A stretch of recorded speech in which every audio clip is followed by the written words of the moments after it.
So you want to be a vegan, but you don't know where to start. Vegans have several groups. There's alkaline and raw, which are the most restrictive, and then there's plant-based and dietary vegans, which I like to call the vegan starter kits. When I first heard about the alkaline diet, it was through learning about Dr. Sebi, who's an herbist and a healer. The people who follow this diet eat only foods that keep their pH balanced, which keeps the body less acidic, which has been said that it keeps cancer at bay. The next is raw veganism, where you can't eat any foods that have been cooked over 115 degrees. Then there's plant-based. Plant-based vegans eat only whole foods. And then there's me, a dietary vegan, where I mostly eat plant-based, but I also indulge in the vegan processed foods. And I'm still on the cusp on if I will accept a leather bag. Don't judge me. I'm a newbie. This is Angela Yvonne, and this is VeganPopEats.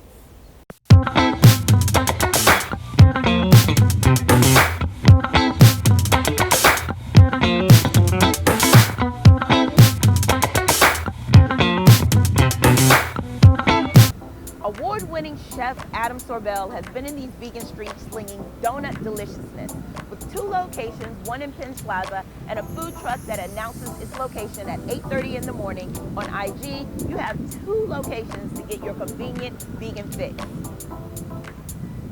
Let's see what's on this menu.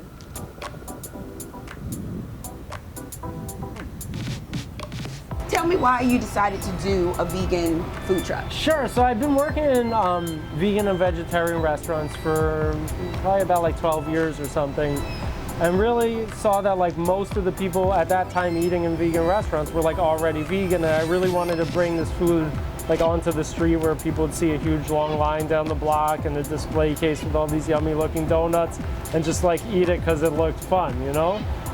So I started the truck in 2010, and I really tried to like design it to be vegan food that like lures people who don't really give a shit about vegan food to the dark side, you know? So it's food that's like sort of designed to defy like a lot of the like misconceptions people have about vegan food, that either it's like super processed and junk foody, or that it's like brown rice and steamed vegetables, like food for people who are sick or something. So the food I create is like kind of very flavorful and like really has something you can sink your teeth into, but it's not like made with really bullshitty ingredients. Like it's made, you know, with nice fresh ingredients that leave you feeling nice. So you're known for your infamous vegan donuts. It's Joe. How? And I love donuts. Like before I was a vegan, Krispy Kreme knew me by name. But how did you get to the point where you were able to perfect? I don't know if we perfected. I mean, I hear it in the streets. Still, in like, the streets, always room to you have to improve, come get cinnamon snail. Okay, yeah.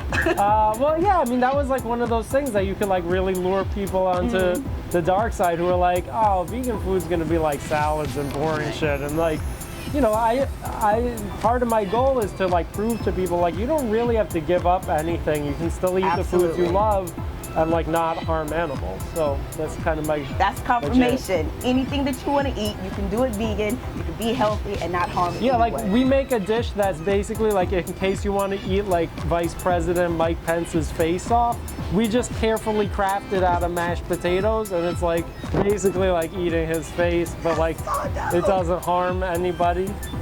So what are you going to prepare for us today? I'm gonna make the Gochujang Burger Deluxe. We make that has it's a ancho chili seitan patty that gets grilled in gochujang, which is we make like a homemade Korean chili paste for it, and then it gets some grilled kimchi. Also, we make our kimchi from scratch.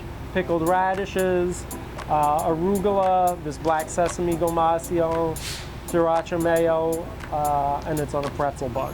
Oh my gosh. Oh, my mouth is already watering. Well, while you're getting that prepared, I also want to just touch on why did you decide to call it the cinnamon snail? Actually, it's kind of strange.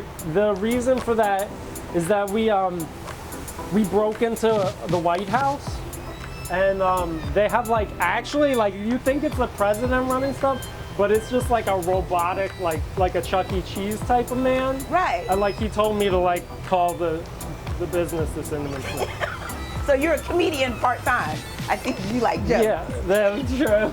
I'm big into jokes.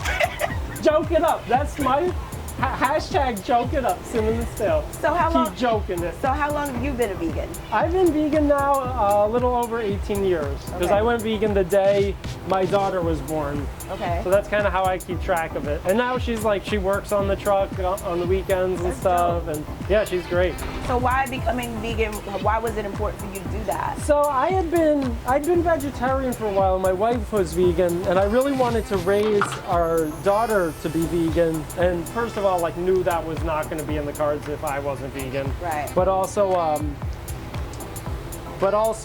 I had this kind of like realization the day my wife was in labor about like how important I knew nursing would be for our daughter, and like how if I recognized how important that was, like both physically and emotionally for a child, like how hypocritical it would be for me to take that away from another living creature. Right. So that kind of just like, it clicked. Like I recognize that probably other animals feel the same way about their children that I feel about my child. So like, how am I going to get in the way of that kind of relationship? So that's kind of, yeah, what made me like make that decision.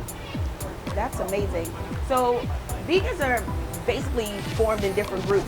What kind of vegan would you say that you are? I'm a wild ass clown vegan, and I ride a motherfucking ski-doo off the Niagara Falls into a goddamn airplane, and I fly right into the sun. That's the type You are so funny. It's true though. That's So- that in the categories. That's like the category. That's the category? Yeah. But for the regular people who don't know what that means, would you say that you are more of an animal activist? Or? I'm like, I live in a shoe. You know, Okay. like the old lady who lived in a shoe? Like, Yeah. I live in like a fucking boot or whatever. That's basically like same deal. So if you could give one bit of advice to someone who is sort of on the cusp of coming over to the green side, what would be your advice? If you don't come over to the green side, I'm gonna kill you. Namaste. There you go. He's going to No, I kill was- you if you I was don't just- come over to the green I side. was just kidding. I was just kidding. I won't kill you. Well, I'll pay you $4 though. If you come to the green side, $4 it is. But it's green side for life. So Green side for life. that's what. Well, thank you so much. I Yeah. cannot wait to get into this. Yes, Do this you is gonna see be a this? fine time. How beautiful is that? Yes. Okay. Let's do it. All right. Veganism can be fun, creative, and it's definitely passionate. And above all, it doesn't hurt anyone.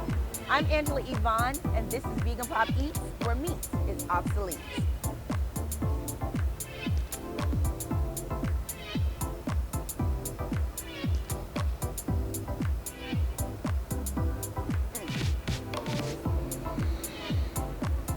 Oh my God.